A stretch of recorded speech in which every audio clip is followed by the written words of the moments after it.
Okey, baiklah. Assalamualaikum warahmatullahi wabarakatuh. Salam ceria, salam motivasi pagi, salam bahagia, salam senyuman buat semua. Baiklah, alhamdulillah. Moga-moga aura positif, semangat untuk menuntut ilmu hari ini semakin membara. Okey, baiklah. Pada hari ini cikgu akan kongsikan satu tips dengan anak-anak murid cikgu berkaitan dengan 10 cara menangani stres. Okey. Baiklah, macam mana kita untuk menangani stres? Mungkinlah dalam keadaan PKP sekarang ni kita hanya duduk rumah. Ada contohnya murid-murid menghadap laptop dan cara kita untuk tangani stres. Macam mana? Okey, baiklah cikgu akan kongsikan dengan anda semua. Okey, B yang pertama, bertenang. Okey, B yang pertama adalah bertenang. Bertenang macam mana? Mungkinlah dari pagi hingga ke tengah hari kita menghadap laptop ataupun gadget kita untuk menyiapkan homework, ataupun dalam kalangan guru sendiri ada yang menyiapkan tugasan, PowerPoint, video dan sebagainya untuk anak murid. Kita ambil masa seketika. B yang pertama untuk menangani stres, bertenang. Okey, ambil masa 10 hingga 15 minit kita belajar bertenang, relax. Fikiran kita jangan fikir apa-apa dalam waktu kita bertenang tersebut. Okey, baiklah. Perkara yang kedua, bercakap dengan diri sendiri. Maksudnya macam mana? Kita bagi kata-kata positif untuk diri kita sendiri. Contohnya macam mana? Okey, saya hebat, saya bagus, saya yakin saya boleh berjaya. InsyaAllah, you can do it. Kita cakap macam tu dengan diri kita. Bagi kata-kata motivasi untuk diri kita sendiri. Okey, bercakap dengan diri sendiri. Okey, yang ketiga adalah bercakap dengan orang lain. Contohnya, kita ada masalah, kita ada mengalami tekanan masalah, contohnya masalah yang memberatkan fikiran kita. Jadi macam mana kita nak menangani stres? Kita cari orang yang berhampiran dengan kita. Contohnya ahli keluarga, adik-beradik kita, ibu bapa kita, ataupun ada yang lupa, hubungi kaunselor anda. Okey, contohnya awak cuba hubungi. Okey, murid-murid boleh hubungi guru bimbingan dan kaunseling ataupun kaunselor anda untuk meluahkan perasaan apa masalah yang awak hadapi supaya meringankan bebanan fikiran permasalahan yang kita hadapi. Okey, baiklah. Perkara yang keempat adalah beribadat. Okey, perkara yang keempat, tekanan masalah yang kita hadapi, kita balik pada Allah. Dekatkan diri dengan Allah. Dan untuk anak-anak murid cikgu, jangan lupa solat 5 waktu. Dekatkan diri kita pada Allah.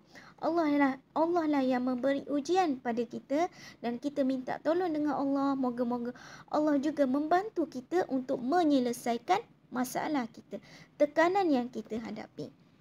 Okey, yang kelima, berzikir. Mungkinlah sebelum ni kita ada masalah, kita asyik mengeluh ataupun bersungguh, ni tak boleh buat, ni tak betul. Okey, jadi kita stop bersungguh ataupun orang cakap stop berfikiran negatif ataupun bercakap perkara-perkara negatif, stop. Kita banyakkan zikir. Rabbi yassir wala tu'assir, Rabbi tamim biqaid. Rabbi yassir wala tu'assir, Rabbi tamim biqaid. Ya Allah, permudahkanlah, ya Allah, permudahkanlah. Moga-moga dengan kita berzikir pada Allah, moga Allah permudahkan segala urusan kita hari ini dari pagi sehingga ke malam dan keesokannya. Okey, baiklah. Seterusnya adalah cara menangani stres adalah yang keenam, berfikiran positif, rasional. Fikiran kita perlu rasional, berfikiran positif.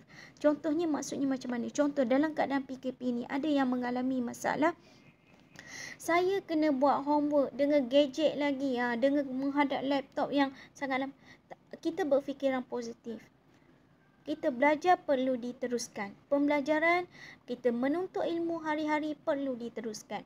Mungkinlah cikgu sendiri yang mengalami. Mungkin cikgu cakap, sebelumnya kena belajar melalui laptop buat video melalui gadget, handphone.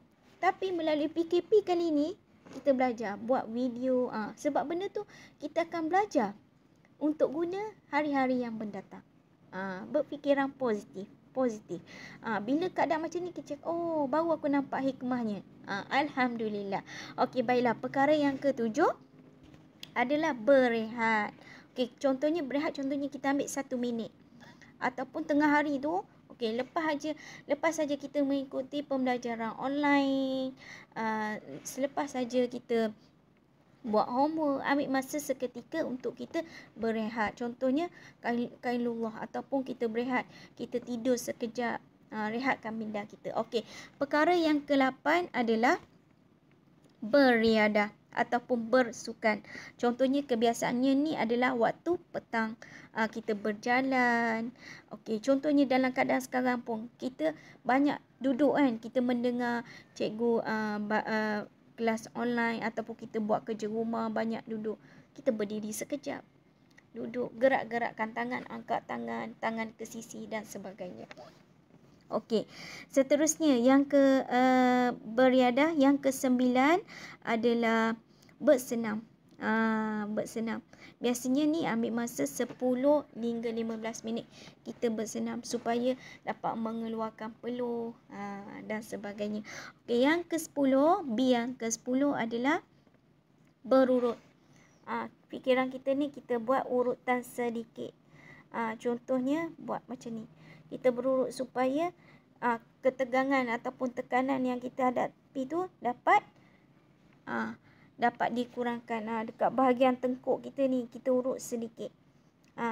Dan sebagainya. Cikgu harap 10B.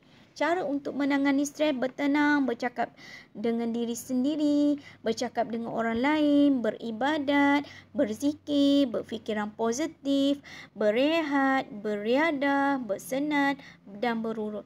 Mampu membantu anak-anak cara untuk menangani stres. Membantu anak-anak menangani stres. Baiklah, itu saja perkongsian cikgu pada hari ini. InsyaAllah kita jumpa lagi pada masa hadapan. Sekian, terima kasih.